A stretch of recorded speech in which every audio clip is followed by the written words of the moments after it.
Hello and welcome. I am Meredith. I am here with our message for Tuesday, July 25th, 2023. We're back with Tarot of the Owls. We have the Sun in Leo, the Moon is in Libra, though it's moving signs today, midday into Scorpio. And then we have our lovely retrograde planets, Saturn, Pluto, Neptune, and Venus. If you'd like a little more detail, on those retrograding planets, do check yesterday's reading. At the very beginning, I do a brief overview of that, or certainly do your own research on the internet. All right, tuning into the energy atmosphere for insight, guidance, and enlightenment. What do we have? Our first card, the Hermit, starting out with yet another major arcana. The heart of this card, you know it, a quest beckons.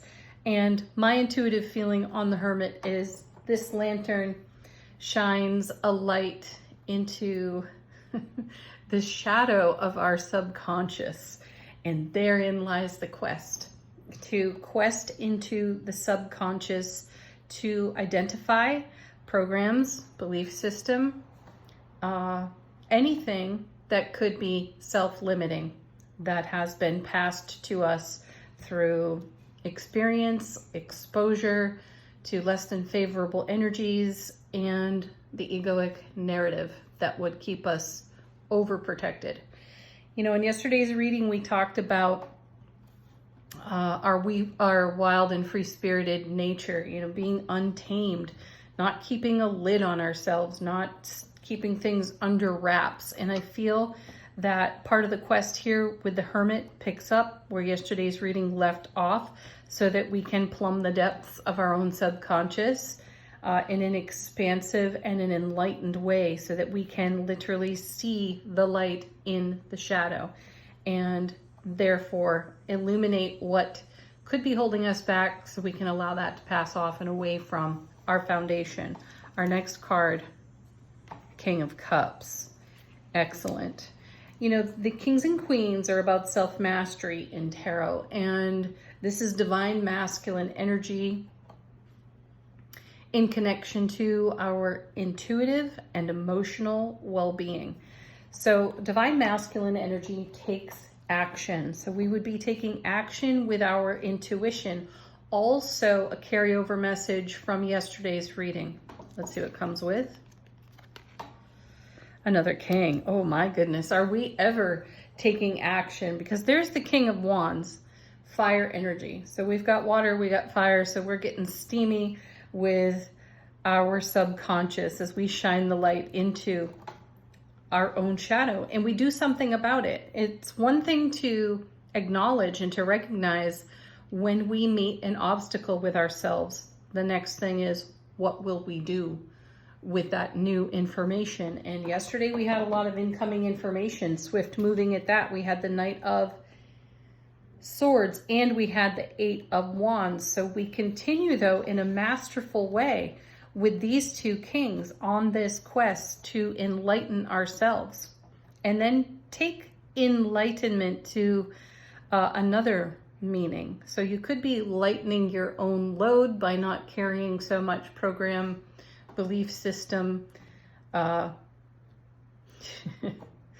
matrixy style energy, and continuing on blazing our own trail, making our own way and bringing our authentic selves into the light rather than keeping this under wraps. Next we have the Moon. Oh, beautiful, really beautiful, because this is energy that is surfacing. And this is also a message about dispelling illusions that the ego would whisper to us. So many times, whenever I listen to a tarot reading on YouTube or wherever, there's quite a reference to betrayal on this card. Secrets, lies, betrayals. I'd like to upgrade the frequency of that message, because when we see the moon, we're also taking a look at our moon sign. So what is your moon sign? And understand, or acknowledge rather, that your moon sign is about your more vulnerable aspects Also something we talked about in yesterday's reading with that Strength card coming out as our first card.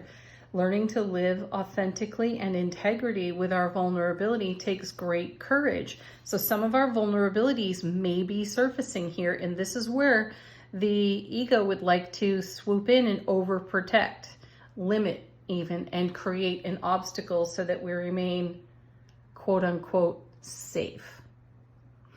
Challenge this for yourself. Is it valid or is it not? Is it creating an obstacle? Is this overprotective ego and the energies that are surfacing vulnerably so through the moon, seeing our life in a different light? Is this an obstacle? Are we really allowing our subconscious to run the show here, or are we allowing our soulful presence its rightful place? Check that for yourself. Next two cards, we have the Four of Pentacles back again. This was in yesterday's reading, and this card, as I've shared, is called the Miser. That's its nickname in tarot, as if we are hoarding an energy or protecting and hiding an energy. This may be what the ego likes to do to create some sense of safety or shelter. Do keep in mind that this is grounded energy. This is earth energy in the Suit of Pentacles, and fours are about stability, super strong foundations. And I see this card as compassionately maintaining something of great value. And this may be exactly what's coming into the light. Something of great value is ready to step into the light, maybe come out of our shadows here. And that may be also what the Hermit is shining a light on. And we have to allow this to surface because it is an aspect of our authenticity that cannot be hidden. So it will take strength for us to support this. And so what is it of great value? This is paired with another card. So what have we been sheltering? What have we been nurturing into being? In the Suit of Pentacles, again, we're dealing with earth energy. So this is a manifestation. What's coming? Look at that. The Ten of Pentacles, the everything card. So see, this is us embracing everything that we have been cultivating, spiritually speaking, on our journey, practically speaking, on an earth plane reality, as we navigate the spaces between a third dimension earth consciousness and a fifth dimension earth consciousness. We're moving into these higher frequencies, and we're bringing everything of great value to us along for the ride. And that means that we will have to take action on some of our most sensitive, intuitive life experiences so that we can live in the joy of this everything card and create our legacy of happiness. Let's take a look at what's on the bottom of the deck. What is not so obvious, what's going on behind the scenes.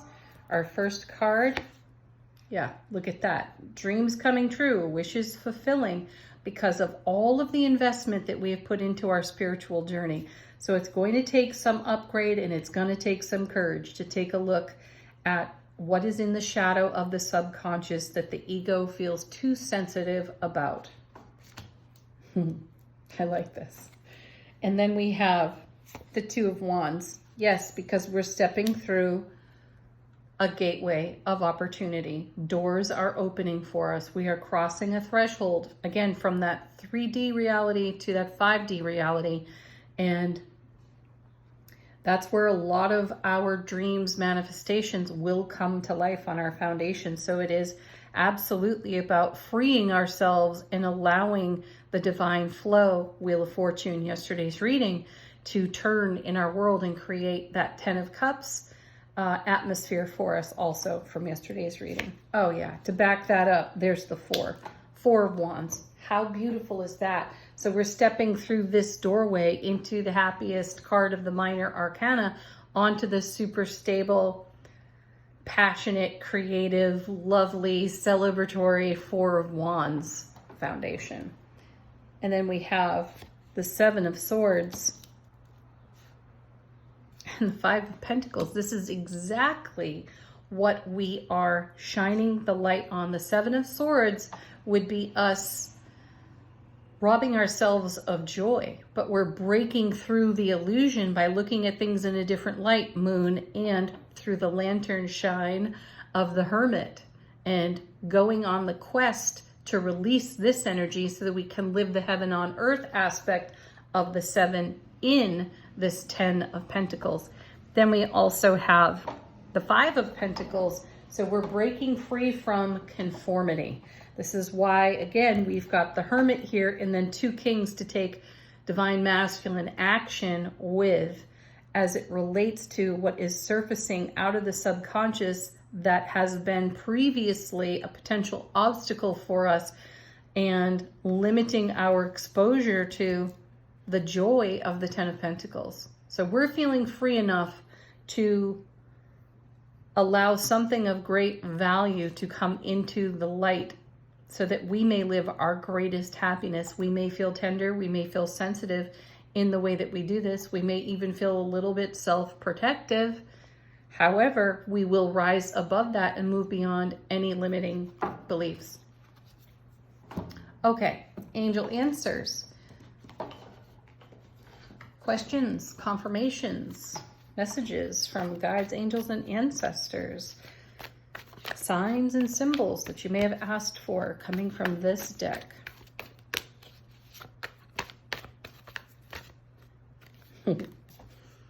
Trust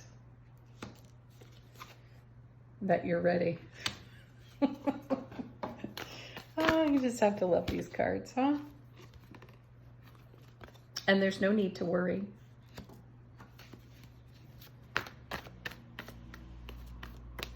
Remember that worry is an expense no one can afford. It's empty energy. And if you find yourself in a worrisome position, consider visualizing yourself with whatever that worrisome situation or circumstance is. Visualize yourself on the other side of it, as in it's behind you. It's now in hindsight. And see how you have risen above the energy and created a successful outcome for yourself. One more. Oh, that's funny. This is what happened in the shuffle. And I just said a successful outcome, and there's success, emphatically face up. There's also an emphatic yes. Beautiful. All right, final word on the reading from the Feminine Wisdom Oracle deck. How is our soulful presence informing our waking consciousness? That'd be the lantern shine from the Hermit. We have, oh, how perfect. Release. Set yourself free. I dare say that's going to be the theme of the week here in the cards. It certainly was from yesterday's reading, and it certainly is in today's. We'll see what tomorrow brings. Thank you, as always, for joining me here. Peace, love, and happiness to each and every one of you. Namaste.